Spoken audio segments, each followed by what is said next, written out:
एक बूढ़े भिखारी अनोखी कहानी। हर दिन एक भिखारी दरवाजे के पास आकर भीख मांगता था और घर का मालिक हमेशा घर के बाहर आते ही उसे देखकर फिर जाया करता। कई बार उसके लिए गालियां भी बकता। वो कहता, तू जिंदा ही क्यों है? पूरी जिंदगी ऐसे ही भीख मांगेगा क्या? धरती का बोझ क्यों बना बैठा है? और कभी कभी उस भिखारी को गुस्से में वह धक्का भी मार दिया करता। इतना कुछ हो जाने के बावजूद अधिकारी के मुंह से सिर्फ यही निकलता कि भगवान तुम्हारे पापों को माफ करे। एक बार सेठ को धंधे में बड़ा नुकसान होने की खबर मिली। सेठ बहुत परेशान था कि तभी उसके दरवाजे पर वही भिखारी आया। गुस्से में अपना आपा खोते हुए सेठ ने उस भिखारी को पत्थर दे मारा। पत्थर लगने के कारण भिखारी का सर फूट गया और उसके सर से खून बहने लगा। फिर भी दर्द से कहराते हुए भिखारी ने इतना ही कहा, भगवान तुम्हारे पापा को माफ करे। भिखारी वहां से चला गया। सेठ सोच में पड़ गए। भिखारी को पत्थर मारा, फिर भी उसने सिर्फ प्रार्थना की। सेठ का गुस्सा शांत हुआ, सेठ का मन शांत हुआ। भिखारी का रहस्य जानने के लिए सेठ ने भिखारी का पीछा करना शुरू कर दिया। भिखारी जहाँ जहाँ जाता सेठ उसके पीछे जाता। सेठ ने देखा कि कोई उसको खाना देता, कोई उसको मारता, कोई अपमानित करता तो कोई गाली देता।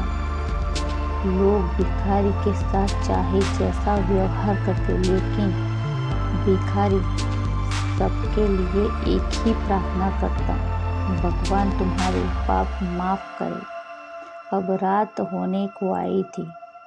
भिखारी अपने घर जाने के लिए लौटा। वो अपने घर पहुंच गया, लेकिन सेठ अब भी उसका पीछा कर ही रहा था। एक पुरानी टूटी हुई खटिया पर एक बूढ़ी औरत लेटी हुई थी। काफी कमजोर और बीमार लग रही थी। वह भिखारी की पत्नी थी। अपने पति को वापस आता देख वह खाट से उठ खड़ी हुई। पत्नी ने अपने पति के भीख वाले कटोरे में देखा, उसमें सिर्फ आधी बासी रोटी थी। उसे देखकर वह बोली, आज बस इतना ही मिला? और हाँ, आपके सिर से खून निकल रहा है, ये चोट कैसे लगी? बूढ़ा भिखारी बोला, आज बस इतना ही मिला। किसी ने कुछ दिया ही नहीं, सबने गालियां दी और एक नए पत्थर भी फेंकना, इसीलिए मेरा सर फट गया। एक गहरी सांस लेकर बूढ़ा भिखारी फिर से बोला, यह मेरे ही पापों का फल है। तुम्हें याद है कुछ साल पहले हम कितने अमीर थे? क्या कुछ नहीं था हमारे पास? हमारे पास हर चीज़ ज़रूरत से ज़्यादा थी, लेकिन हमने कभी दान नहीं किया। और उससे भी बुरा हमने उस अंधे भिखारी के साथ किया जो हमारे द्वार पर भीख मांगने आया करता था। बूढ़ी पत्नी की आंखों में से आंसू आ गए। वह बोली, हाँ, हम उस बेचारे अंधे के साथ बहुत बुरा करते थे, उसका अपमान करते थे, उसे खाने के लिए रोटी की जगह कागज दिया करते, उसका मजाक उड़ाया करते और कभी कभी मारा भी करते। मैंने कभी उसको रास्ता नहीं दिखाई।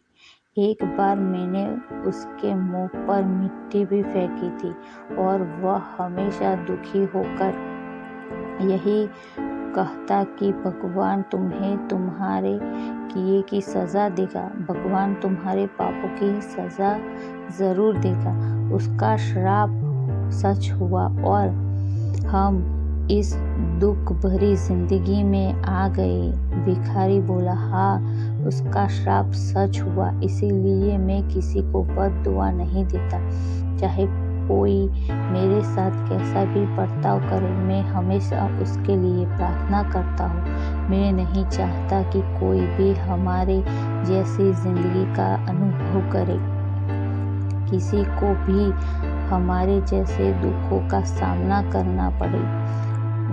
वो नहीं जानते कि वह कितना बड़ा पाप कर रहे हैं, इसीलिए अनजाने में हुए पाप की ऐसी सजा किसी को भी मिले, मैं नहीं चाहता। सेठ वहीं पर छुपकर यही सारी बातें सुन रहा था।